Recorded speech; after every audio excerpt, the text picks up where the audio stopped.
আসসালামু আলাইকুম। আমি চাপলে মাছ দিয়ে করলার ঝোল করছি। কড়াইতে পেঁয়াজ দিয়েছি, এখন আমি তেল দিয়ে দিতেছি পরিমাণ মতো।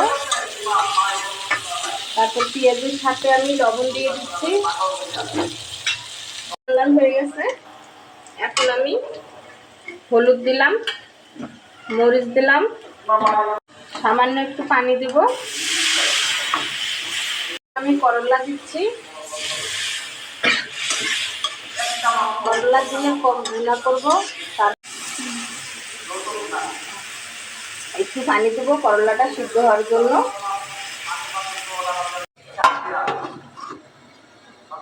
ঢেকে দিলাম। এখন আমি এটা করলাটা কষায় নিলাম, কষায় নিয়ে এখন এটার মধ্যে ঝোল দেবো। এখন আমি চাপিলা মাছটি দিয়ে দিলাম।